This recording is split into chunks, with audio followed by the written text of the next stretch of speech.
What's the good word, everybody? It's your boy DKB here. It's showtime. Wanted to catch up on training camp, right? I think the way I envision this particular show going is we'll take it position by position group. I was going to pick a stock up and a stock down candidate, but I think to the best of my ability, we'll just kind of run through the names or the players, excuse me, at each position that we pick, and we'll go back and forth between offense and defense so we can try to hit as much as possible within the hour or so that I'll be running this. But that's essentially how the show for today is going to go. So we'll see what happens there. I've been pretty on top of most, if not all, of the updates that have come through just following up with a lot of the beat reporters, the articles that are out there, and then of course catching up with a ton of the other content creators out there. So should be a fun show. I'm really excited for it. It seems like for the most part, the needle is moving up for a lot of these players, which is really, really exciting because it feels like we've had a pretty strong team for the last couple of years, and the offense has really been what's failing us. So seeing that there's a number of players stepping up, a number of people that are living up to the competition mantra, big time for Aaron Glenn here, especially because it's probably the best offensive coordinator on paper that we've had since Mike LaFleur, right? And if you remember those days, we were hard pressed with him as well, right? When it came to play calling, when it came to his tendency to be a little bit too pass happy at certain times. But looking back on it, I think we would all love to have had Mike LaFleur over these last couple of years as opposed to what we're dealing with Nathaniel Hackett and company. So with that said, let me get my list pulled up here. I think we will go nice and simple and kick things off with the quarterback unit, but I want to make sure that I have the full list ahead of me. So let's go ahead and pull up the roster here. And at some point, let's say in about 15 to 20 minutes, I'll shoot out a link if anybody wants to jump on the show. Questions, comments, etc. Feel free to do so.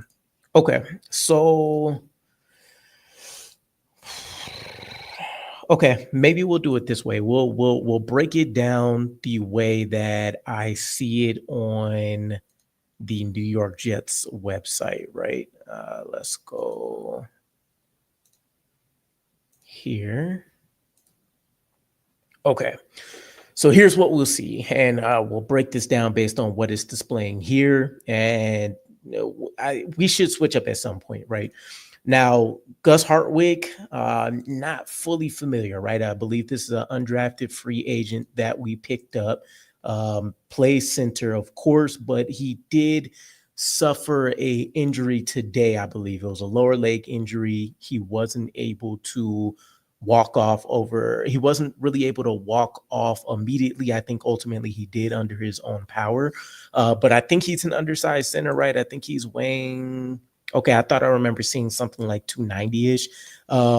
Interesting, right? You're talking about a trio of centers here that all have, relatively larger frames than what you'd expect.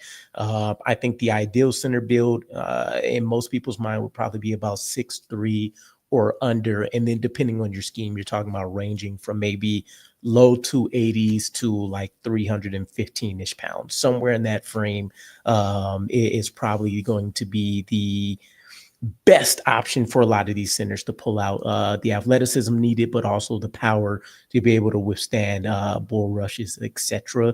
So he's going to be intriguing just as developmental option, right? Someone that you can stash on the practice squad, and ideally you can rely on him. Now that I'm thinking about it, he is probably the only UDFA that I didn't cover in my breakdown, which is why I don't have a ton to speak about with him specifically, but I would have to say that he would be a stock down candidate as of now, just based on the injury and the fact that he's going to be missing probably some significant time with offensive linemen, really anybody playing in the trenches, upper body injuries, back injuries, all that kind of stuff. Relative to the lower body injuries is going to be less of a factor, right? So we might not see him for a couple of weeks here. We'll have to see how this pans out, but let me know. If you guys have any additional details, by the way, feel free to drop it down. I know our Jets community, not specific to just my channel, but as a whole, we have to be probably some of the most knowledgeable, one of the most knowledgeable fan bases in the NFL, right? We can throw and dig up stats at the drop of a dime, and we tend to be pretty generous scouts, if I say so myself. Harlan, what's the good word? Danger. I see you in here. Much appreciated for all the support as always. 3K. I am almost hitting 3K, huh? I try to avoid looking at the numbers so much and just dive into the content. With Josh Myers, let's say stock up, right? I know that this is kind of a manufactured competition. They want to bring it in, and it's intriguing. It didn't really hit me until I read one article, and more so the headline other than anything else, right? Joe Tippmann was rated from PFF standards as a top 10 center. And so you're bringing in competition for someone that you would expect to be solidified in that role, right? And part of this is, yes, the Justin Fields connection, bringing in an Ohio State guy, but also if you just look at the numbers, Josh Myers is an extremely cheap option at the center position for someone that's played 60 plus games. I think he has 64 under his belt, maybe like 58 starts, somewhere in that range. This is pennies on a dollar for a solid starting option. If Joe Tippmann goes down, maybe even if somehow he wins the competition, right? You are getting probably one of the best deals on the offensive line that anybody could ask for, which is insane. And it's not like Myers is also a lowly rated guy or somebody that's just barely made it in the NFL. How we got him for the price we got him, I don't know. Maybe there's some dirt out there on him. But in terms of the competition, I don't expect him to give Joe Tippmann a significant push on the job. I think Joe Tippmann locks us up. I think with him going into, I think his year 3 now for him, you're going to see a lot more of that athleticism shine, a scheme that's going to put him in the best position in order to go out there and reach the second level and do all of these dynamic things when it comes to pulling that we've seen from him when he did have to play guard.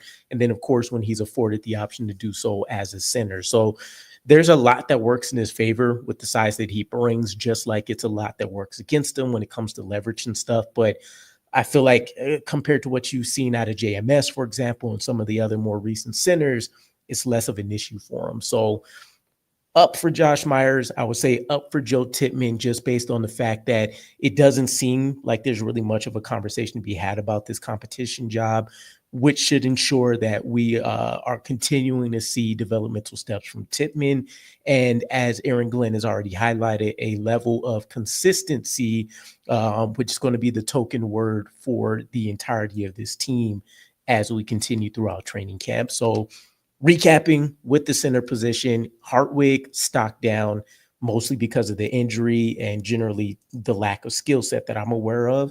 So I'll probably run back and drop a scouting breakdown video for him at some point during this week.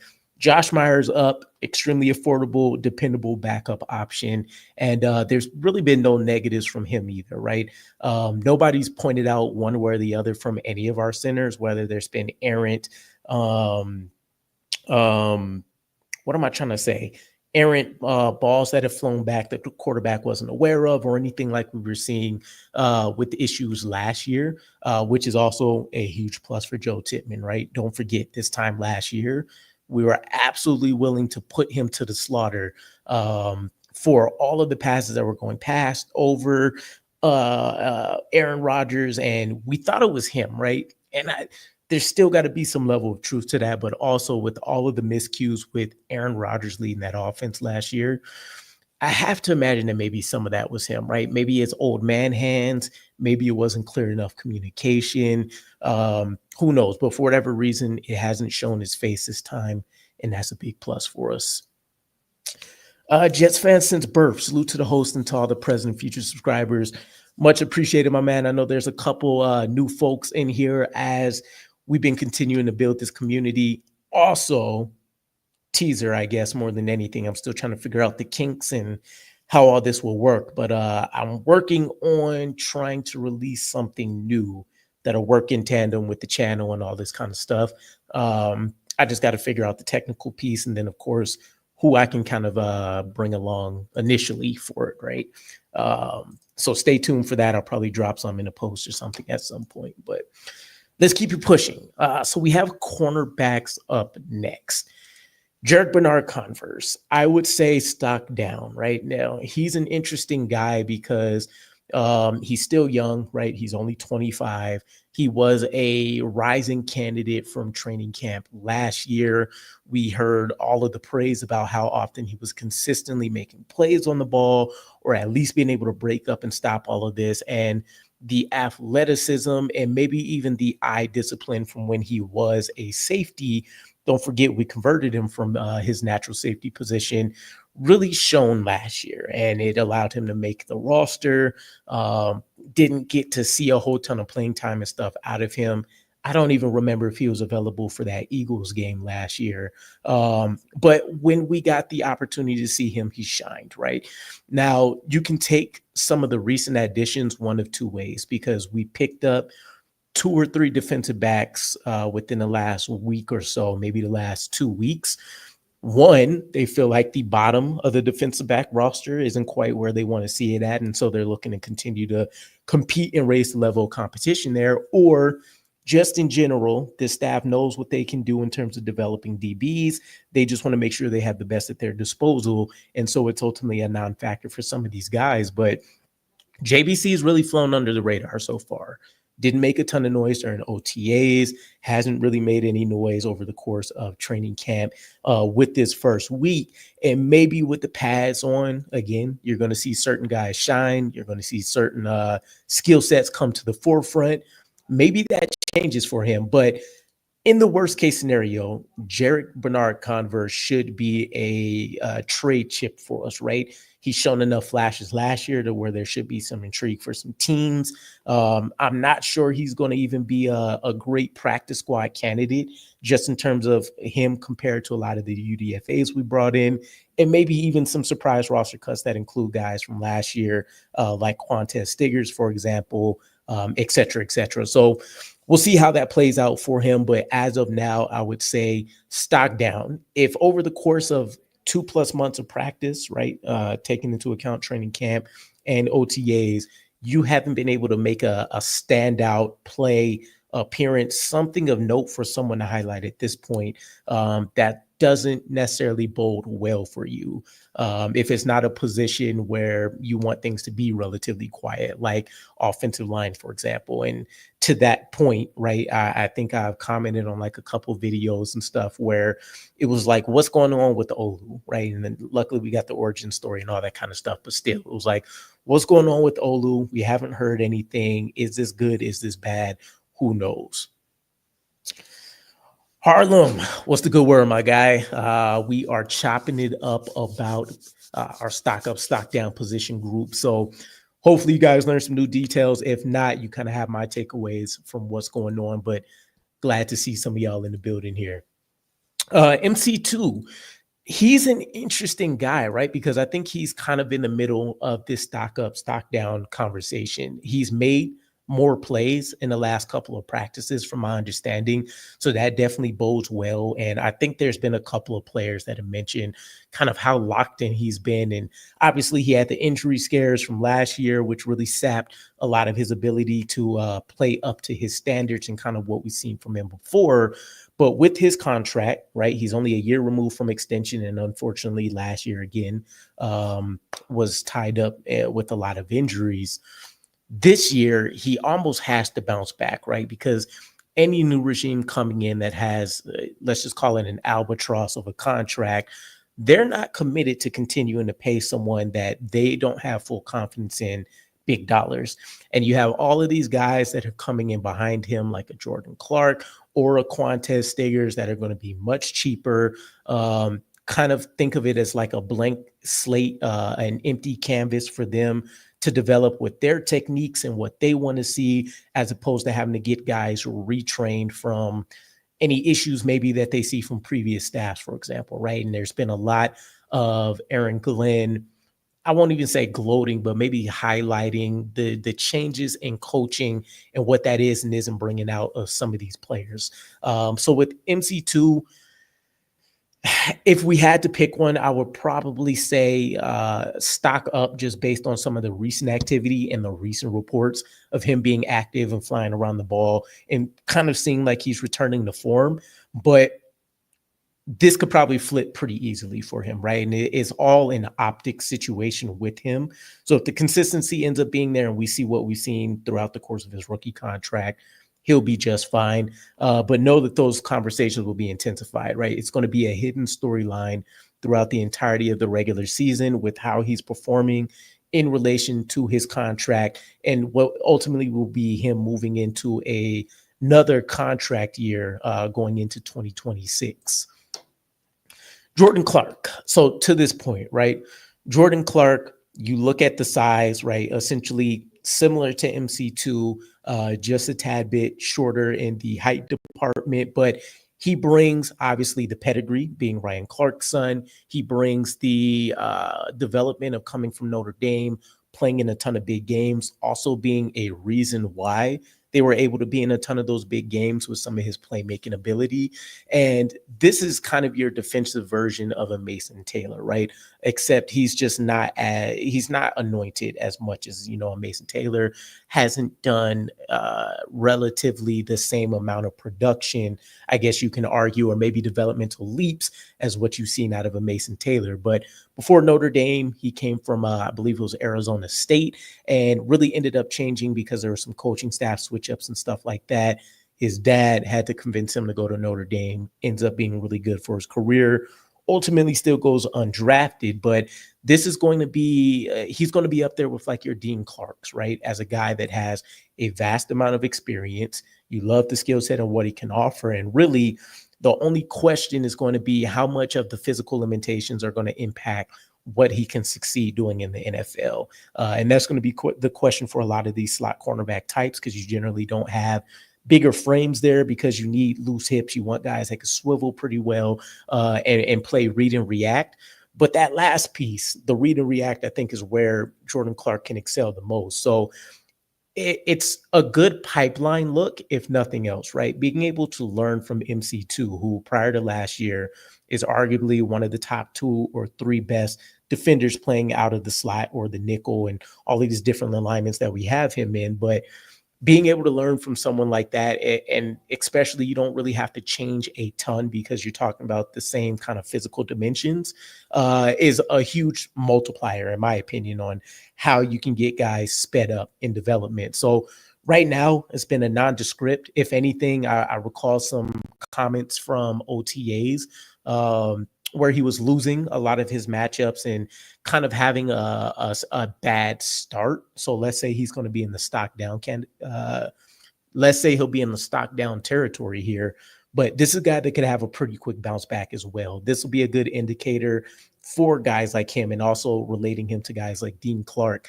How quickly can some of these guys make the adjustment, right? Not only from the coaching expectations and habits and techniques that they're preaching, but how many guys can bounce back from maybe not starting off great? Because that's ultimately what's going to be about. When Aaron Glenn is preaching resilience, this is exactly what he means, right? It'd be great to have someone like Mason Taylor. It seems like he's done everything right so far up to this point and hasn't really had any bad days. But when it happens, who can respond the best? And so we'll see. I think it's still going to be a tough time for Jordan Clark to make the roster as a whole. But he has everything in front of him to be able to try to force the conversation. But again, between draft picks being ahead of him and just guys with more experience, probably going to be the perfect practice squad candidate. Harlem, right now, Mason Taylor's looking real good, as is Arian Smith, Brandon Smith. Yeah, there's been a lot of guys jumping onto the radar, or at least should be jumping onto our radar recently. And if anything, I'm more impressed that it seems like they've been able to squeeze some talent and early highlights out of this draft class, in which I think after the first 3 picks, And maybe after the first four, right? Malachi Moore being the exception, but a lot of people wrote these guys off. So at some point, you've heard really good things about the entire draft class. Jamie and Sherwood praising Kiko, our linebacker. With Tyler Barron, he's probably the most quiet name that's been out there, but many people feel like he can be a decent understudy to Michael Clemens, or yeah, I guess most likely Michael Clemens, right? Because I think the plan with him is that they're going to try to play him on the interior and exterior. But him aside, Malachi Moore, he's challenging for a starting spot. Sorry, Thomas challenging for a starting spot.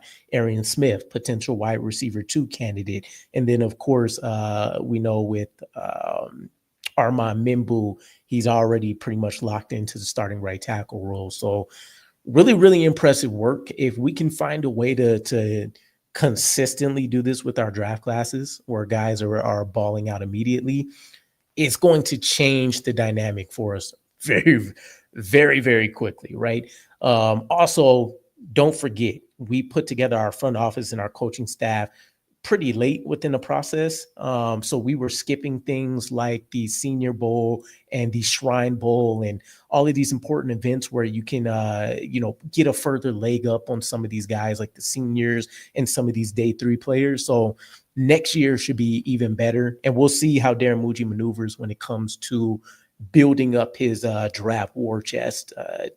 Generally tends to be the case for most new regimes, but we'll see how he kind of navigates those waters.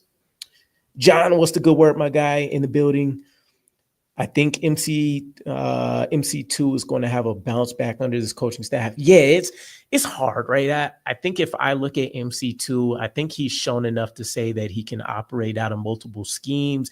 He'd probably be at worst a good player under most coaching staffs.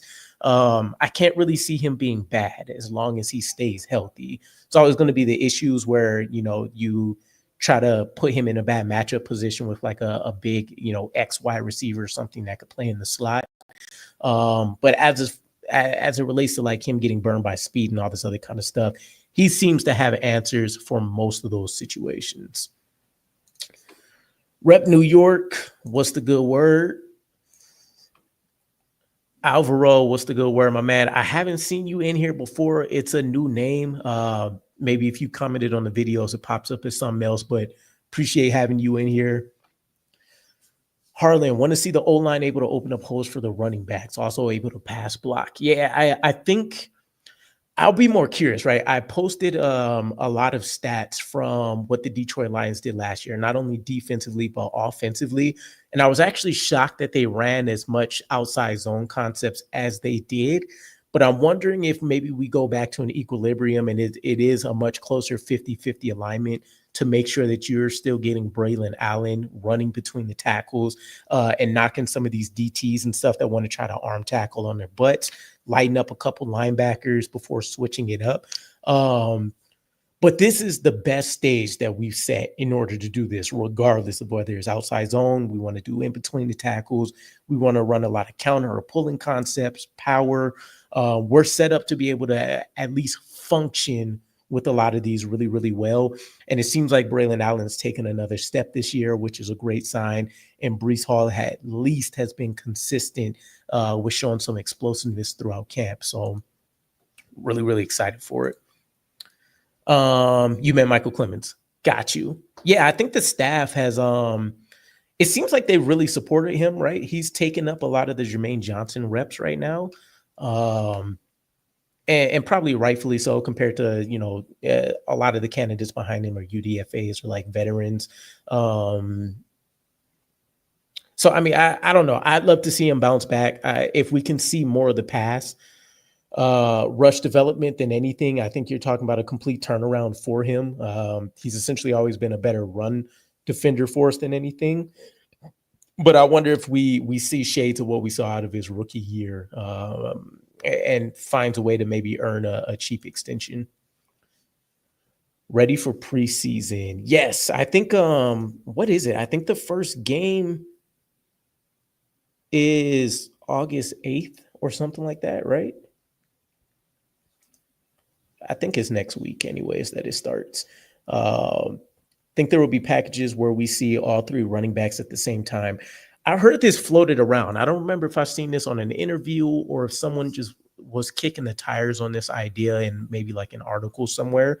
Um, it might have been Connor Rogers that I'm thinking of, and maybe he was asked a similar question, but he talked about kind of having a throwback like pistol formation if something like that was going to work, right? Justin Fields, you have Braylon and Brees to the left and right of him, Isaiah Davis behind Justin Fields.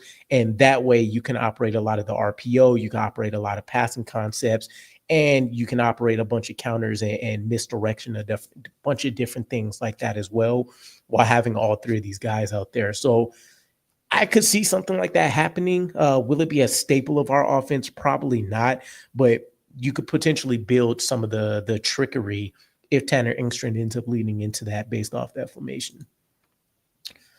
The coaching staff thinks they can correct a lot of things with Clemens. Yeah, and I don't like one of the things that is a little bit frustrating for a lot of people that tend to clown on Clemens too is like a lot of it wasn't his fault, right? He was asked to go inside, and so he picked up weight. And I think people just remembered the RAS score being a 9.2 plus or whatever it was, and thinking that that same level or those same traits apply facing guards and centers as it does facing tight ends and tackles. And that was never going to be the case, right? He wasn't quick enough or agile enough to really be able to attack, A and B gaps like that as a DT compared to what he can do on the outside and being able to dominate a tight end, or at least being able to be loose enough to potentially attack the outside shoulder of a tackle, or at least power through them or attack the inside. So there's a lot of easily correctable things just in terms of position, technique, that will clean up a lot of what we saw last year. Have a good one, Rep, if you're bouncing out of here. If not, I am going to drop the link now as well if anybody wants to join, kind of give some of their commentary and feedback live. But let's keep going with the list. Sauce Gardner, obviously we know what it is with him, right? Number one cornerback in the league with the contract that he just signed. And really, it's kind of seemed like a lockdown summer, right? I think one of the most intriguing elements of training camp, and it sounds like it might have been this way over OTAs as well, was the fact that it's Brandon Stevens that's matching up with Garrett Wilson more than anything else. So when you want to talk about Sauce Gardner highlighting the fact that he may be traveling and playing out the slot and all of these different elements, I'm curious who that means he's matching up with, or kind of how that situation shapes itself out to where he's not extremely bored during training camp because you don't expect him to really get beat by anybody else. But then you do get the clips like what we saw with Tyrod Taylor, just throwing the perfect pass to Josh Reynolds, I believe it was, that ended up beating Sauce Gardner going deep, or at least in the intermediate range. So there's enough stuff going on to kind of keep him interesting and excited. But for the most part, it seemed like a lockdown situation over the course of training camp so far. There was also one of the mentions about these new one-on-one drills that we're seeing for tackling and non-tackling situations, trying to see if you can get a guy down in space or make a move and beat a defender. And Sauce Gardner has been able to go out there and get his nose dirty a little bit. So we're finding ways to try to get not only the playmaking ability out of him, but also up the level of physicality, which has been a huge knock on him since his rookie year. But as I pointed out in a couple of different stats and stuff that I've shown too, Sauce Gardner is still that guy when it comes to locking players up and ultimately accomplishing the goal of not allowing touchdowns and not allowing catches. He's near the top of the game, right? I even remember Richard Sherman from a video I saw the other day. Richard Sherman and Darius Slay, they still have Sauce Gardner as one of their top three guys. And really, he wasn't at the top, mostly because of the lack of playmaking that they called out, right? And I think they put a pretty important piece out there where it was like, I think Richard Sherman had 20 interceptions over his first 3 years, and he had to fight for like a $15 million contract or something, whereas Sauce Gardner, he's topping 30 and, he only has 3. So if he ups that part of his game, it's not going to be much of a conversation for anybody else to really be in with him. Bears are having problems with the star player. I've heard. I also want to kind of keep track of what they got going on, just because I'm curious about how we're developing our offense with Tanner as opposed to what Johnson is doing with the Bears, right? And I think that'll be a pretty cool barometer to look at. As two guys coming from the same team before, right? Maybe it gives you an indicator to who was a little bit more successful at their job, or at least within the new roles they have. Harlem, a lot of the issues with many of the Jets was the previous coaching staff and acquiescing to Aaron Rodgers on offense. 100%. I'm very hopeful for the new regime. Fundamentals is huge with AG. Yes. And I love the fact that that repeatedly gets brought up in the articles, and we're seeing it in the clips, and we're seeing some of these drills that maybe we haven't seen at some point before. So huge plus for us, right? If anything, I think this is going to raise the floor of how our team should play. And hopefully it cures that issue of us playing down to talent levels in the rare situations where we're just clearly better than another team. Bears always seem to have problems with some play. Yeah, it's been a weird offseason overall, though, with like the second round players holding out to a certain degree, and then like the Shamar Stewart situation with like the Bengals, and then they also have Trey Hendrickson, and players are understanding that there's a little bit more leverage and opportunities they have to apply pressure. And I think we're seeing them flex that a bit. But if it's stuff outside of contractual, great, right? I want as much dysfunction around the rest of the league as possible. Give us a leg up. Jets up. Jersey, good to see you in here, my guy. All right, keeping it pushing. Isaiah Oliver. So it looks like we are going to be keeping him. By the way, Sauce Gardner, obvious stock up candidate. But with Isaiah Oliver here, it looks like he will be playing kind of a hybrid role. Seems like he is playing mostly as a cornerback, and then he's going out there and playing on the back end as a safety when they're bringing in like dime packages and stuff, and we're having 5 or 6 guys out there. But I haven't heard a ton. I haven't heard anything negative, right? So that is a plus if he's not consistently being beaten. I also heard that guys have been leveraging, of course, his veteran experience out there. And so that's always a huge plus. I'll throw him in the stock up category for now. I would imagine it's Sauce, Brandon Stevens, of course, because his contract, MC2, Azarie Thomas, or Isaiah Oliver, right? Replace one of those two as cornerback 4 or 5 at this point. But I've heard more plays being made out of like Azarie, for example. So there's potential he's leapfrogging him. But if Isaiah Oliver is your 4th or 5th best cornerback, you're doing something really good in terms of stockpiling that talent on the back end. Let's see. Unrelated to us, but is Deion Sanders battling bladder? Yeah, so I heard he got his bladder removed or something like that. And so he made some kind of announcement, or his camp made some kind of announcement that he's cancer free now. So big ups to him. We'll see how that pans out. Brandon Stevens. So I will put him stock down overall, right? I think ultimately with Brandon Stevens, a lot of what we've heard as problematic for him has still been trending over OTAs in the first couple of days of training camp, where he's not able to react to the ball well enough once it's in the air, right? Plays are still being made. Guys are still making highlight grabs. Garrett Wilson, Randy mossed him a couple of days ago. But he has all of the measurables that you would love out of, a player like Sauce Gardner and some of these taller cornerbacks that are going to be in the league that offer a little bit more athleticism. The ability for him to play better is there, right? This is where I think guys are going overboard with it. He has the ability to perform and perform extremely well. Can we get that out of him? Can he end up adapting to what we want to do well enough to where we can justify the contract? That'll be the question, but I wouldn't be surprised if he makes a couple plays this year, right? I wouldn't be surprised. It's hard to play consistently as bad as what you've seen his final year with the Ravens, but there's going to be some level of improvement here. You have to imagine that he's playing with another strong secondary. You can make an argument whether or not, the front 7 is slightly better or worse than what they had out of the Ravens, but We know there's going to be a disciplined, well coached up secondary and defense overall. And he's going to have the opportunity to go out there and make the plays that need to get made. So we'll see. It's early. There's signs that things are turning around, right? If anything, if he continues battling Garrett Wilson and he can have certain days where he's winning, or you're starting to slowly but surely hear that he's being able to battle guys and swipe the ball away, right? He's running guys out to the sideline when it comes to eliminating routes, and ultimately that he's able to get these takeaways.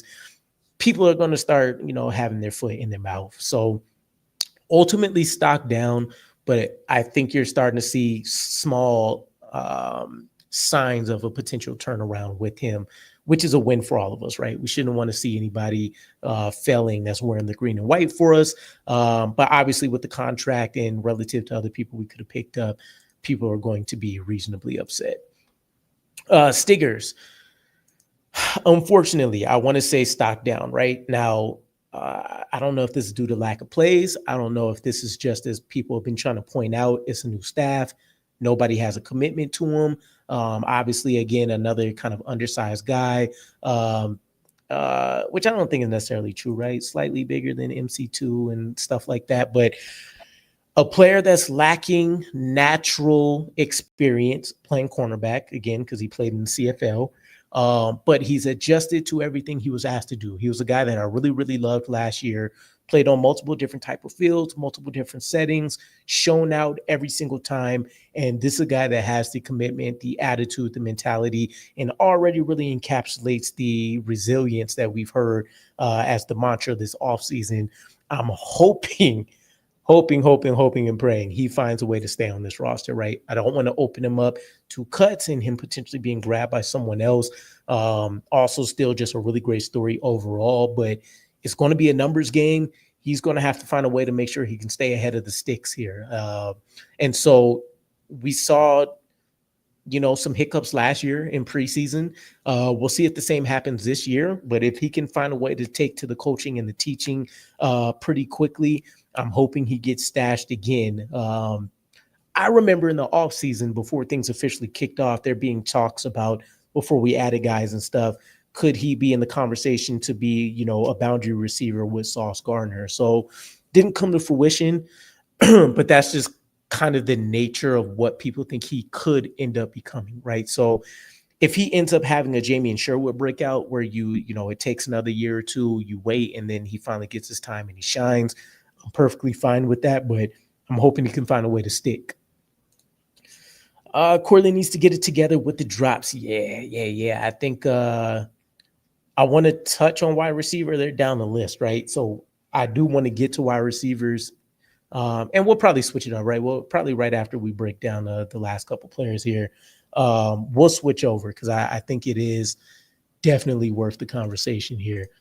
Azareye'h Thomas, stock up. It has to be. The fact that he's immediately being entered into the conversation to replace Brandon Stevens, big money free agent contract. He's just coming off of being able to get a takeaway or two in the last practice or two. The press ability is still being demonstrated there. And it just feels like one of those situations where people were too dependent on, the RAS score or the athleticism or him not having, 4.45 speed. There's a number of players around the league that just have great technique. They have great traits, and you can scheme around what they're not doing well to hide some of those limitations. And I think we're going to be on a big come up with Azareye'h Thomas. There's been nothing to really dissuade not being bought in and not feeling really, really good about him. And there still might be a situation where he ends up not seeing as many reps as he could because we have a Brandon Stevens. And maybe that ends up being kind of a season-long hidden competition to where Brandon Stevens isn't getting as many reps as he possibly could be because they want to also get these looks at Azareye'h Thomas and get him introduced to game settings and stuff. But really, really pleased with what I've seen out of him. And if he continues to make plays, I don't think it's going to be out of the argument that he does end up getting cornerback 2 reps, essentially. Chris Boyd, this is more your special teams guy, right? Now you start getting into your Irving Charles type players of the DB world. Probably won't see a ton of reps. I haven't really heard anything about him. on special teams specifically, and I believe he's playing a bit of a gunner role. But we'll see what happens. He's definitely one of the best in the league at special teams, and I'm pretty sure he'll find a way to make this roster just based on that. But we've significantly added to special teams, right? There's a ton of gunners that have done really well, a ton of just athletic freaks, which if you don't play well at your natural position, you can live purely off athleticism on special teams. So we'll see what happens with them there. But I would say stock down for now. Tanner McAllister, we just picked up, so not much to really say about him. We'll need to see a couple practices under his belt. And then Malachi Moore, you have to imagine also stock up. I believe that Zach Rosenblatt actually just kind of committed to saying he believes that Malachi Moore will end up beating out Tony Adams to get the starting role pretty early this year, if not by the time the regular season rolls around. So this is going to be your quintessential guy that wins because he just plays disciplined football. He makes the plays that are supposed to be made for him, and he has the IQ that's going to allow him to go out and be involved in turnovers and stuff that maybe he generally shouldn't be. So also really thrilled for him, right? Again, I think I picked him in my first mock draft that I did last offseason. That was purely based on him being a ball hawk and not necessarily anything he'd do in terms of being an enforcer and different things of that element. But when you hear Brian Branch hyping him up about how much of a dog he is, it definitely gives you warm fuzzies on the inside, right? And so I could see him probably having a pretty sick highlight reel by the time his first season gets wrapped up here and being a longtime favorite for this coaching staff. Let's go ahead and flip it, right? Let's drop down to wide receivers and chat about them real quick because we got to talk about our weapons. It's going to be the most important part of the developments that we see this year. Malachi Corley, first name on the list. Harlem, you mentioned it. He's been having a pretty trash offseason to this point. Was put in the doghouse last year, and this is after all of the videos and reels and stuff that we've seen for Robert Saleh and Joe Douglas talking about by any means necessary and hyping him up and feeding into this Yak King moniker that he has and all this stuff. Just for him to see, I think it was less than 25 snaps, multiple healthy scratches. The one time we seen him on the field, he ended up failing, dropping the ball out of the end zone, ended up being a touchback.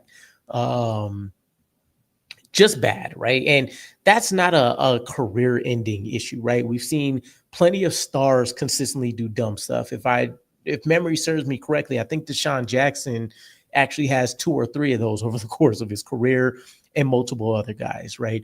So it's not a career ender. Yes, it doesn't help if you already aren't contributing to the offense and making more positive plays than negative, but the physicality should separate him in this room.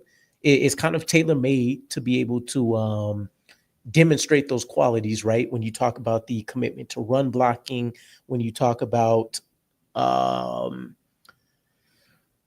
really just being able to utilize motion and put him in situations to where we can at least easily get him the ball, right? Tanner Engstrom's working that out.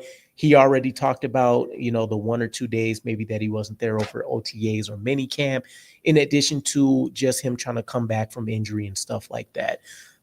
It hasn't been great. The best ability is availability. And if you aren't going to be on the field, you can't develop. And if you aren't going to find a way to fit into this scheme, you're not going to find a way to be able to make an impact. So he may end up being stashed, right? I think you don't want to give up on a third rounder. Not sure he necessarily has third round talent compared to what the general consensus would have been with him. But this is a guy that if you can find a way to make something happen, you probably will. But I'm trying to remember the name. This has shades of what is the receiver that I'm thinking of? Give me a second here. This has shades of damn it. I can't remember. We had picked up, I want to say it was maybe under the Rex Ryan days. We had picked up a receiver, ultimately ended up like never seeing anything from him. Hold on. This will kill me if I don't find it. 1 second. If I can't find it in the next moment or two, then it is what it is. But I'm sure it'll come back to me at some point. Let's see. These aren't the names I'm thinking of.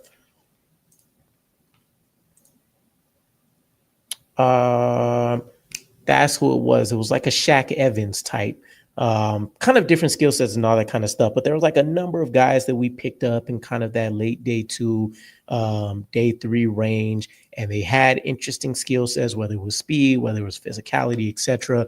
We ultimately never really was able to really accomplish much with them. I don't want to see him fall into that territory, especially because a third rounder is still such a premium pick.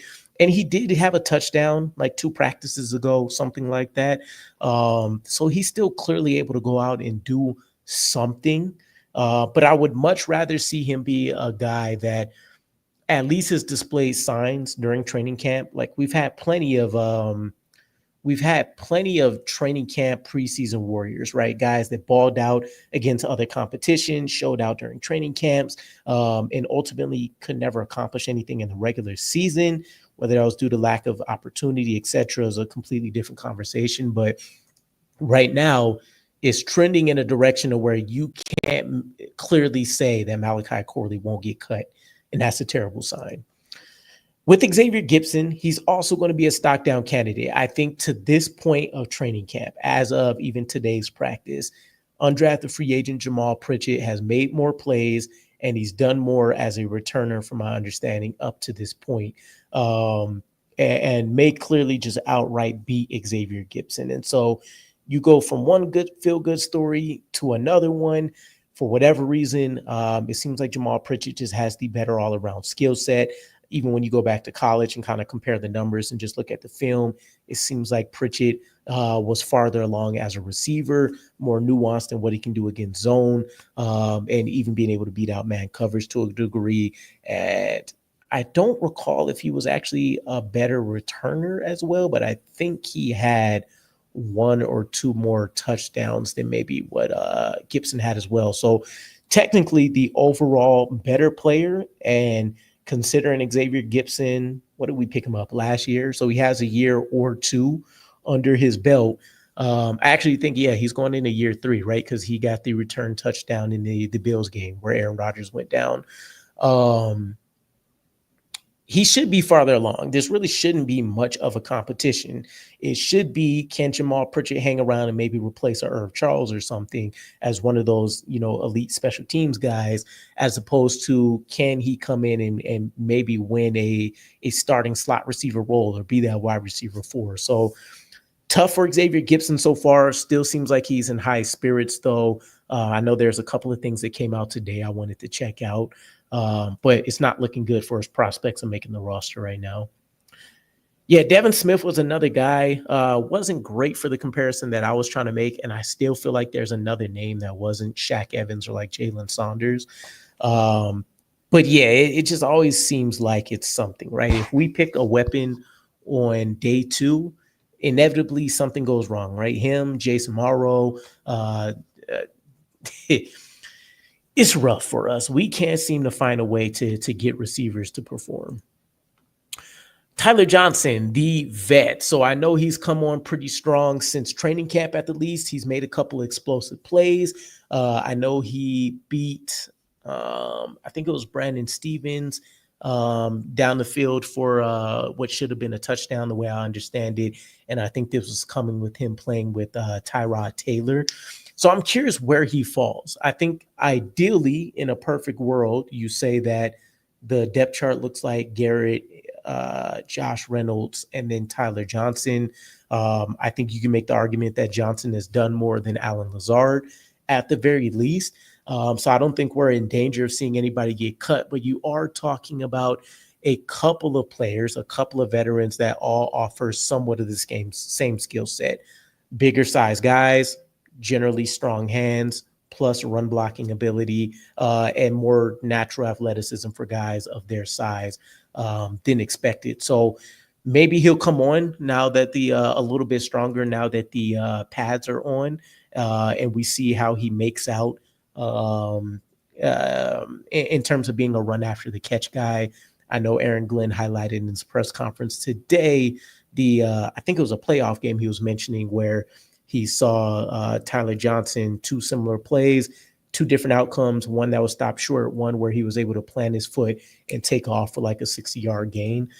So we should be excited about him. He's felt like a guy that's always just been on the edge of being able to break out, but never really got a chance to get the additional, sample size in order to prove that.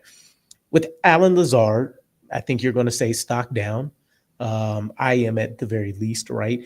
Hasn't made a ton of plays, from my understanding. I don't know if he's had a continued case of the drops, which is really something that would frustrate us. But haven't heard about the drops, haven't really heard about a ton of plays being made, and you haven't even heard his run blocking being highlighted, which was a point that I called out in one of my videos, where we've seen a downtrend of that being an ace of his game since joining the Jets. I think he had like a 70.2 average grade in that category when he was with the Packers. It's dropped all the way down to like the low 30s, low 40s since joining the Jets. So pretty significant. He feels like he's still destined to kind of be cut here, I would imagine, especially when you want to talk about trying to stash and develop some of these younger guys and giving them an opportunity. And if his skill set already exists within a guy like a Reynolds or a Tyler Johnson, then you go with those two players as people you would probably be a little bit more comfortable with. Demir Miller. So this is one of my boys, Rutgers alum. You guys know how I feel about my Rutgers guys. Speed demon, right? He killer speed, can go out there and offer a little bit of ability to do everything. I think he did pick up an injury over the course of OTAs. Seems like he should be fine now. It's going to be hard to separate. We brought in a ton of different speed guys, so you can't just come in and say you're fast. I can make some plays on the ball when they're available to be made, and I'm being targeted, but it's kind of been a quiet off season for him as well. As you'd expect, a little bit more of a competitive back end for roster spots. Let's just call them 4 through 7 for a wide receiver. He's going to have some strong preseason games, I'm sure, to change some minds here. But I'd love to get him on the practice squad, be able to see what we can do to get this guy developed up, and just be one of those players that at the very least, when you need to elevate someone, he can come in and he feels strongly about what he can go out there and be able to afford you on the field. But for now, I'm going to have to say stock down. With Jamal Pritchett, we've talked about him, UDFA. He's beating out Xavier Gibson. Feel really, really good about what he's been showing. The two consistent terms thrown out there, consistently open, catching everything. And for a wide receiver, that's going to be your primary job. Get open and catch all of the things. And he's doing those at a high level. So I love to see it. You would love to get someone that's a little more physically built and maybe capable of handling a full NFL season already. But talent is talent, right? There's reason that guys like what was the old Chargers running back? Darren Sproles was able to come out here and survive for a number of years and stuff like that. Some guys just have a different level of toughness and the mentality that they're going to play much bigger than they are. And I think you get that out of Jamal Pritchett. With Josh Reynolds, I think he's comfortably slid in as wide receiver 2 from the standpoint of being a veteran. We already highlighted Arian Smith, and we'll talk about him again here in a moment, but Josh Reynolds has gone out there. He's been able to help guys when it comes to understanding the scheme. You can see him giving a barometer of where certain guys are at when he's talking about Garrett Wilson still adjusting, but he's seeing that he's making these comfortable leaps in terms of knowing what's expected of him within the scheme and how to handle certain situations. He's bringing those same sentiments to other players when it comes up in conversation. He's highlighted Arian Smith as another guy, been able to take what's being learned and apply it to the field. And he's gone out there and made the plays that he needs to make as well. So he's really done everything that could be asked of him, which is a huge, huge plus. Seems like he's going to fit in really, really well here. And he'll probably, it's weird to say this as a wide receiver too, but he may be an underrated part of this offense, where you see days where he's clearly dominating the target share for maybe stretches of the game, just because Garrett Wilson's going to draw attention, because Breece Hall and Braylon Allen out of the backfield are going to demand certain guys to step up, and maybe they get placed in more man coverage looks. And because he's so much more comfortable within this scheme, and developing his rapport with Justin Fields right now, he's going to be able to go out there and take advantage of some of those situations. So also looking forward to him. I'm going to say stock up. Quentin Skinner, I think, is a guy that I've talked about as being a direct challenge to Irvin Charles, or kind of being this regime's version of an Irvin Charles, right? He's tall, he's fast, he can burn you down the field. We've seen some of that during OTAs. I haven't really heard much of it during training camp, but he brings the size speed dilemma that you would love to see out of these wide receivers. But you're going to need the consistency, right? You're going to need to see more of that physicality in his game. You're going to need to see him fit the run blocking, which is going to continue to be an emphasis here. So if it's quiet so far and you're a weapon, I'm going to say it's a stock down situation. But as we get into preseason here, we should see more of these guys try to separate themselves. Arian Smith, I don't know if anybody's been talked about more than him, at least from our draft class, other than maybe Mason Taylor. Arian Smith has done a really good job the last couple practices of, according to the articles I've seen, catching everything, meaning not a single ball has hit the ground, which if he walked into the draft without concerns about his ability to consistently catch the ball or make the tough catch, I think you're talking about him being drafted in the 4th round, easy conversation to have. Him probably even being a steal for us. You can make the argument that he probably would have been a 2nd or 3rd rounder, because that means he's going to catch a couple more of those balls during the season, probably a couple more touchdowns.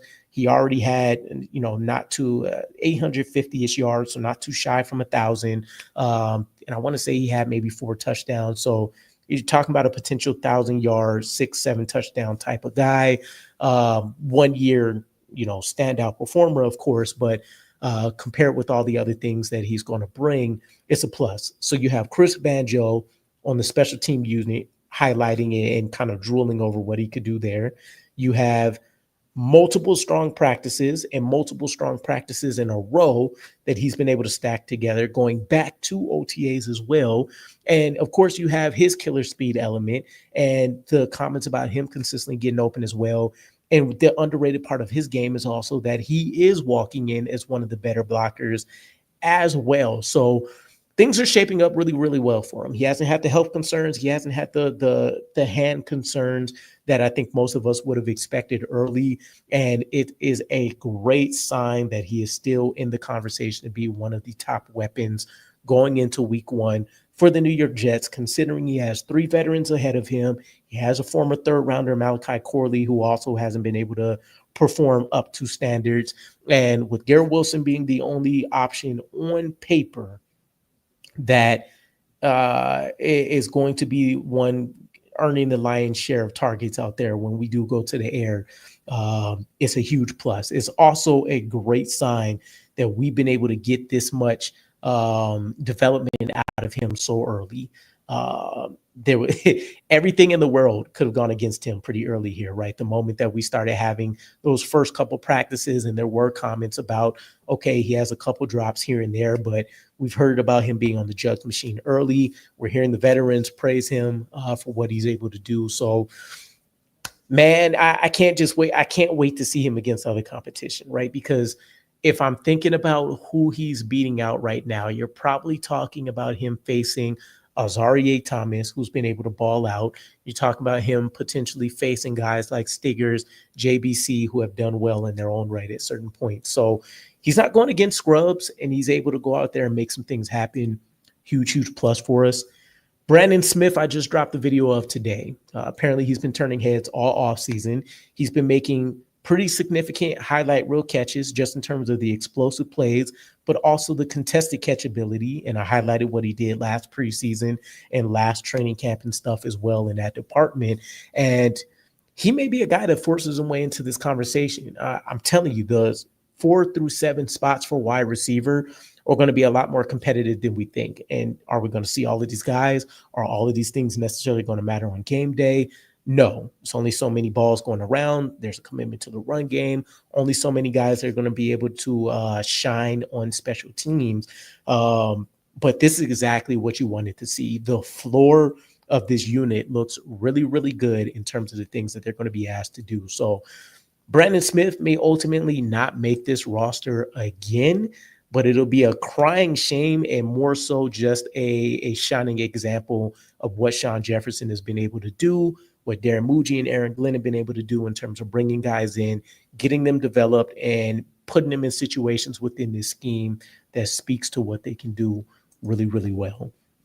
Garrett Wilson, we don't really need to talk about him, right? He's been the superstar that we expected him to be this offseason. Not only has he been making the insane catches that we've been seeing since his rookie year, he's been burning guys.